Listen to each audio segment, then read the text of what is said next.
মেঘনা নদীর তীরে শান্তিপুর গ্রামের উঁচু বাঁধের উপর গ্রামের মানুষজন গবাদি পশু নিয়ে অসহায়ভাবে আশ্রয় নিয়েছিল।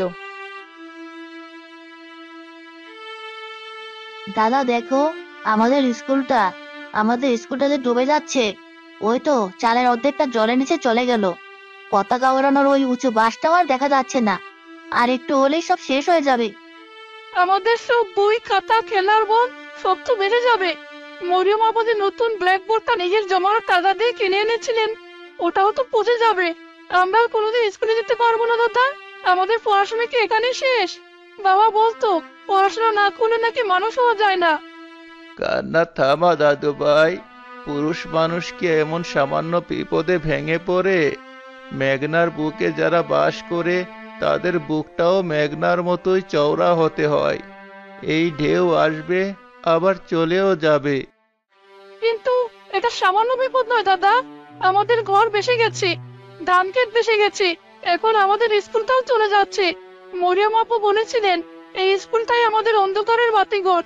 এখন কি আমরা সারা জীবন অন্ধই হয়ে থাকবো? আর মানুষ হওয়া, আর বাতিঘর, এখন জানটা বাঁচানোই দায়। সৃষ্টিকর্তা যা করেন তাই মেনে নিতে হবে বাবা। ঘর বাড়ি তো রইল না, আবার স্কুল। আগে তো দুটো শুকনো চিড়ে পেটে পড়বে কিনা সে চিন্তা কর, তারপর না হয় পড়াশোনার চিন্তা।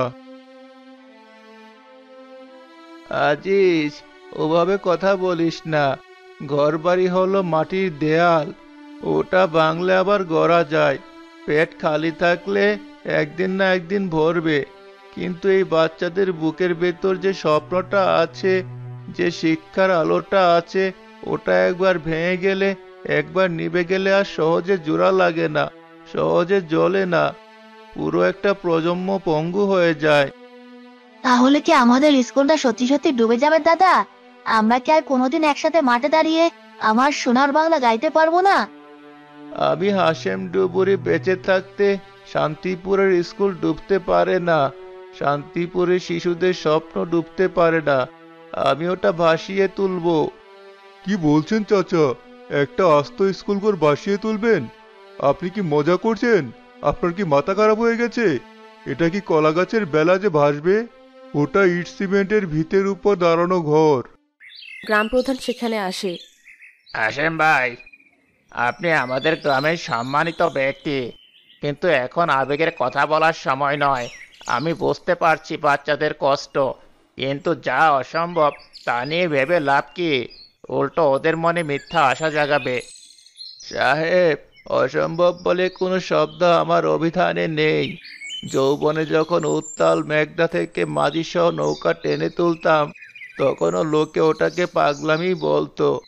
বিশ্বাস রাখুন, আমার একটা পরিকল্পনা আছে। কি পরিকল্পনা চাচা? আকাশ থেকে দড়ি ফেলে স্কুলটা টেনে তুলবেন নাকি? মজা আমি করি না আজিজ। তুই হয়তো ইট সিমেন্ট দেখেছিস, আর আমি দেখেছি হাজারটা শিশুর ভবিষ্যৎ। জলের সাথে আমার 50 বছরের বন্ধুত্ব। জল যেমন নিতে জানে, তেমন ভাসিয়ে রাখতেও জানে। তোরা শুধু আমার সাথে থাকিস, আমার পরিকল্পনায় সাহায্য করিস। সত্যি দাদা, তুমি স্কুলটা বাঁচাবে? আমরা আবার স্কুলে যেতে পারবো? তোমার পরিকল্পনাটা কি দাদা? হ্যাঁ দাদু ভাই, তোদের পড়াশোনা থামবে না। এই স্কুল আবার তোদের কলকাকলিতে, তোদের হাসিতে ভরে উঠবে। চল, এখন আর চোখের জল ফেলার সময় নয়, এখন কাজের সময়। পরিকল্পনাটা আমি তোদের সবাইকে বুঝিয়ে বলবো।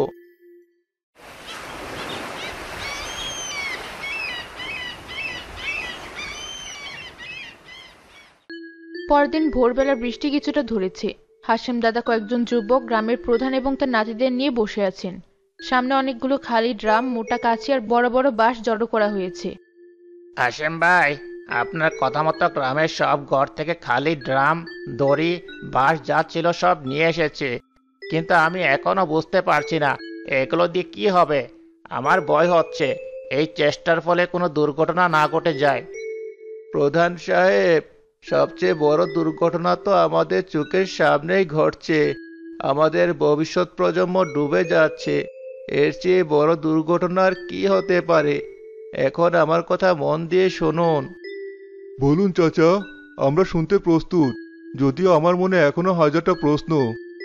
শোনো সবাই, আমাদের কাজটা কয়েকটা ভাগে ভাগ করতে হবে। আজিজ, তুই আর তোর দল মিলে বাঁশগুলো দিয়ে বড় বড় মজবুত দুটো ভেলা বানা। এমন শক্ত করে বানাবি যেন 10 জন মানুষের ভার আর 50টা ড্রামের ওজন সইতে পারে। এক চুলো যেন নড়বড়ে না হয়। ঠিক আছে চাচা, কাজটা কঠিন, তবে আমরা পারবো। কিন্তু আমার প্রশ্ন হলো, এই খালি ড্রামগুলো দিয়ে কি হবে? এগুলো তো তেল রাখার জন্য। এটাই তো আমার আসল অস্ত্র। এই ড্রামগুলো স্কুলটাকে ভাসিয়ে রাখবে। আমরা এগুলোকে দড়ি দিয়ে বেঁধে স্কুলের মেঝের নিচে এক এক করে ঢুকিয়ে দেব। ড্রামের ভেতরে যে বাতাস আছে, সেই বাতাসে স্কুলটাকে নিচে থেকে উপরের দিকে ঠেলে তুলবে। বিজ্ঞানের সহজ নিয়ম। কিন্তু দাদা, একটা সমস্যা আছে। আমি যখন বাবার সাথে স্কুল বোর্ড বানানোর সময় আসতাম, তখন দেখেছি মেঝের নিচে তো ইটের গাঁথুনি দেওয়া। ড্রামগুলো ভেতরে ঢুকাবে কিভাবে? খুব ভালো প্রশ্ন দাদু ভাই, তুই ঠিকই দেখেছিস। কিন্তু আমি তারও আগে কথা জানি।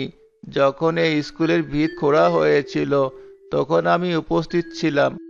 আমি জানি ঘরের ঠিক মাঝখানে মাটির নিচে একটা পুরনো কুয়ো ছিল, যেটা মাটি দিয়ে ভরাট করা হয়েছিল। ওই জায়গাটার গাঁথুনি সবচেয়ে দুর্বল, আর চারপাশের দেয়ালের নিচে এমন কিছু জায়গা আছে যেখানে শুধু মাটি ভরা। আমাকে শুধু সেই পথগুলো খুঁজে বের করতে হবে। কিন্তু জলের নিচে এতগুলো ড্রাম ঢোকাবে কে? জল তো ভীষণ ঘোলা, সাপেরও ভয় আছে, আর স্রোতও তো রাক্ষসের মতো। সেজন্যই তো আমি আছি, তোদের ডুবুরি দাদা। আমার জীবনের অর্ধেকটাই তো কেটেছে জলের নিচে। তোরা শুধু উপর থেকে আমাকে দড়ি আর ড্রাম এগিয়ে দিবি। আর রফিক, তোর দায়িত্ব সবচেয়ে বড়। তুই হবে আমার চোখ আর কান।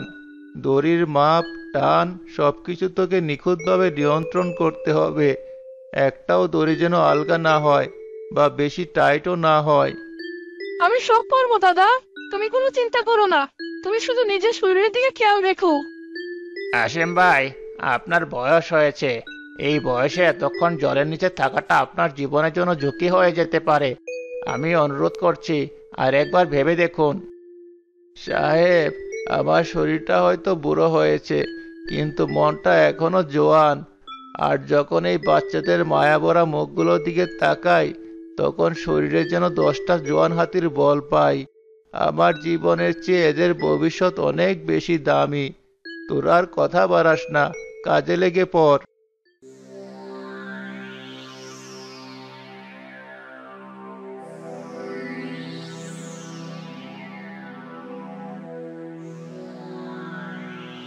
দাদা, সব তৈরি। বেড়াটা তো স্কুলের দুই পাশে শক্ত করে নোংর করা হয়েছে। 50টা ড্রামও বেড়ার উপর সার দিয়ে দাগা হয়েছে। দড়ির ফারগুলো আমি নিজে পরীক্ষা করে নিয়েছি। খুব ভালো। শফিক, তুই দড়ির মাথাটা শক্ত করে ধরে রাখিস। খবরদার, হাত যেন পিছলে না যায়। আমি জলের নিচ থেকে দড়িতে 3বার টান দিলেই বুঝবি সব ঠিক আছে, আর একবার লম্বা টান দিলে বুঝবি বিপদ। তখন যা করার আজিজ করবে। আপনি একদম চিন্তা করবেন না চাচা, আমরা সবাই সজাগ থাকবো। আপনার সামান্যতম ইশারাও আমরা মিস করব না। আল্লাহ ভরসা। হাসেম দাদা ঝপ করে ঘোলা উত্তল জলে ঝাঁপ দেন। এক মুহূর্তের জন্য সবাই স্তব্ধ হয়ে যায়। দাদা, চুপ কর, দাদা ইশারা দিয়েছি। প্রথম ড্রামটা ছাড়।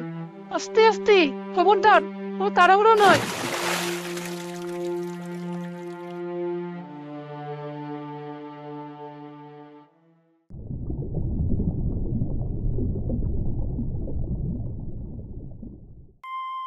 চাচা কি ঠিক আছেন? অনেকক্ষণ হয়ে গেল, কোনো সাড়া শব্দ নেই। দাদা ঠিক আছে, দেখছো না দড়িটা ধীরে ধীরে টেনে নিচ্ছে। তার মানে ড্রামটা সঠিক জায়গায় লাগানো হচ্ছে। দাদা সময়ের হিসাব খুব ভালো বোঝেন।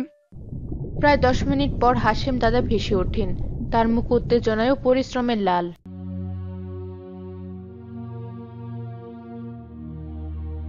একটা লাগানো হয়েছে, কিন্তু স্রোত যা ভেবেছিলাম তার চেয়ে অনেক বেশি।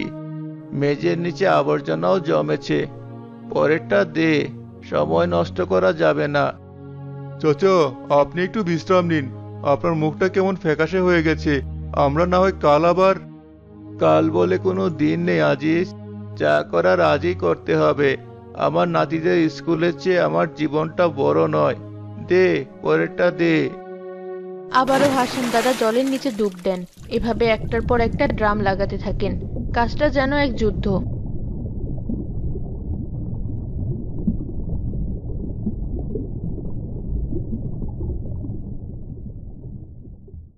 প্রায় 3 ঘন্টা পর প্রায় 40টা ড্রাম লাগানো শেষ হয়। হাসিম দাদা ভীষণ ক্লান্ত। দাদা, আর মাত্র 10টা ড্রাম বাকি। তুমি এবার উঠে এসো, তোমার শরীর আর চলছে না। বাকি কাজটা আমরা চেষ্টা করে দেখি। না, যে কাজ আমি শুরু করেছি সেটা আমি শেষ করব। মাঝপথে হাল ছেড়ে দেওয়া আমার রক্তে নেই। আর কয়েকটা মাত্র। আমার দম হয়তো ফুরিয়ে আসছে, কিন্তু স্কুলের আশা আমি ফুরাতে দেব না। শেষ 10টা একেবারে লাগাতে হবে। তোরা সবাই তৈরি থাক, এটা শেষ ডুব। হাসিম দাদা শেষবারের মতো ডুব দেন।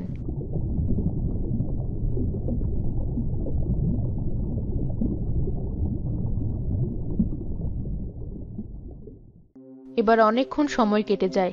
জল থেকে কোনো বুদবুদও ওঠে না। দড়িটাও স্থির থাকে। দাদা, দাদা তো আর উঠছে না। রফিক ভাইয়া, দাদা কি বিপদে পড়েছে? দাদা কোথায় গেল? সর্বনাশ, চাচা কি কোনো বিপদে পড়লেন? তার দম ফুরিয়ে গেল না তো? চলো, আমরা সবাই ঝাঁপ দেই। আর অপেক্ষা করা ঠিক হচ্ছে না। থামো, সবাই থামো, তাড়াহুড়ো করো না। দাদা, দাদা বলেছিল। ঠিক সেই মুহূর্তে একটা আশ্চর্য ঘটনা ঘটে।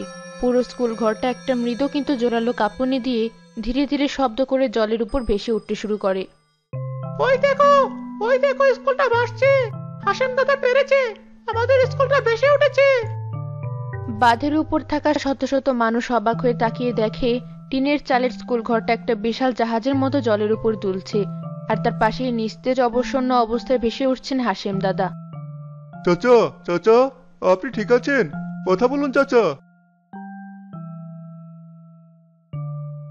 আমি আমি ঠিক আছি।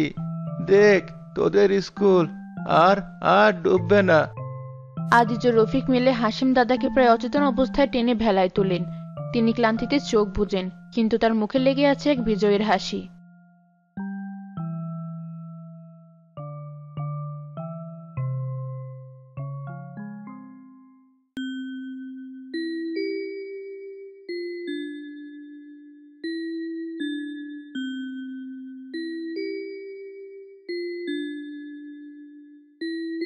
আমার সাহসী ছাত্রছাত্রীরা, সবাই এসে গেছো? বাহ, আমি তো ভেবেছিলাম এই বন্যায় হয়তো আর ক্লাসে নেওয়া যাবে না। আপা, আজ কি পড়াবেন? আমার তো বইগুলো সব ভিজে গিয়েছিল। দাদা ওগুলো রোদে শুকাতে দিয়েছে, কিন্তু পাতাগুলো সব ফুলে গেছে। আমার অঙ্ক কথাটাও পাওয়া যায়নি আপা, মনে হয় স্রোতে ভেসে গেছে। কোনো চিন্তা নেই, আজ আমরা কোনো বই থেকে পড়বো না। আজ আমরা আমাদের জীবন থেকে পড়বো, আমাদের চারপাশ থেকে পড়বো। বলো তো, এই যে আমাদের স্কুলটা জলের উপর একটা নৌকার মতো ভাসছে, এটা কার জন্য সম্ভব হয়েছে? হাসিম দাদার জন্য। ঠিক। তাহলে আজ আমরা আমাদের ডুবুরি দাদাকে নিয়ে একটা রচনা লিখব। যার লেখা সবচেয়ে ভালো হবে, সবচেয়ে আন্তরিক হবে, তাকে আমি আমার নিজের পক্ষ থেকে একটা নতুন খাতা আর একটা নতুন কলম উপহার দেব। আপা, আমি লিখবো। আমি তো সব নিজের চোখে দেখেছি। দাদা কিভাবে জীবনের ঝুঁকি নিয়ে আমাদের জন্য, আমাদের স্কুলের জন্য লড়াই করেছেন। আমি সব লিখবো। আমি লিখবো, আমার দাদাই পৃথিবীর সেরা দাদা, তার চেয়ে সাহসী আর কেউ নেই। শিশুরা সবাই ভীষণ উৎসাহের সাথে তাদের ভাঙা স্লেটে পুরনো খাতায় লিখতে শুরু করে। বেশ কয়েকদিন পর বন্যার জল নামতে শুরু করে। শহর থেকে একজন তরুণ সাংবাদিক এসে হাসিম দাদার সাক্ষাৎকার নেন। দাদা, আপনার এই অসাধ্য সাধনের গল্প এখন সারা দেশের মানুষ জানে। খবরের কাগজে, টিভিতে সবাই আপনার কথা বলছে। আমাদের বলুন, এই বয়সে এসে এমন একটা অসম্ভবকে সম্ভব করার সাহস আর শক্তি আপনি ঠিক কোথায় পেলেন? সাহস তো আমি আমার নাতিদের চোখের জলে পেয়েছি বাবা। ওরা যখন ওদের স্কুলটা হারানোর ভয়ে আমার সামনে অজরে কাঁদছিল, তখন আমি স্থির থাকতে পারিনি। আমার মনে হয়েছিল এই স্কুলটা যদি ডুবে যায় তাহলে শুধু একটা ঘর ডুববে না, এই পুরো গ্রামের ভবিষ্যৎটাই অন্ধকারে তলিয়ে যাবে। এই বাচ্চাগুলোর স্বপ্ন ডুবে যাবে। কিন্তু এটা তো ভয়ঙ্কর ঝুঁকির কাজ ছিল। আপনার বয়স হয়েছে, তার উপর নদীতে যা স্রোত ছিল, আপনার জীবন চলেও যেতে পারতো। জীবন তো একদিন চলেই যাবে বাবা। মেঘনার বুকেই আমার জন্ম, মেঘনার বুকেই হয়তো একদিন মরণ হবে। কিন্তু আমি যদি এই শিশুদের মনে শিক্ষার আলোটা জ্বালিয়ে রেখে যেতে পারি, তাহলে মৃত্যুর পরেও আমি 1000 বছর বেঁচে থাকবো এদের মধ্যেই। ঘরবাড়ি বন্যায় 1000বার ডুবতে পারে, আবার বানানোও যায়, কিন্তু শিক্ষা হলো আলো। এই আলো একবার নিভে গেলে পুরো সমাজটাই অন্ধ হয়ে যায়। আমি শুধু সেই আলোটা আমার শেষ শক্তি দিয়ে আগলে রাখার চেষ্টা করেছি মাত্র। আপনার মতো মানুষ আছে বলেই হয়তো আজও মনুষ্যত্ব বেঁচে আছে দাদা। আপনার এই গল্প দেশের প্রতিটি মানুষকে, প্রতিটি শিশুকে নতুন করে স্বপ্ন দেখাতে শেখাবে, প্রতিকূলতার বিরুদ্ধে লড়তে শেখাবে। আমার কোনো অনুপ্রেরণার দরকার নেই বাবা। ওই যে দেখো, আমার স্কুলটা ভাসছে, আর ওর ভেতরে আমার নাতি নাতনিরা, আমার গ্রামের শিশুরা পড়াশোনা করছে। এর চেয়ে বড় শান্তি, বড় পুরস্কার আমার জন্য আর কিছু হতে পারে না। ওটাই আমার বেঁচে থাকার অনুপ্রেরণা।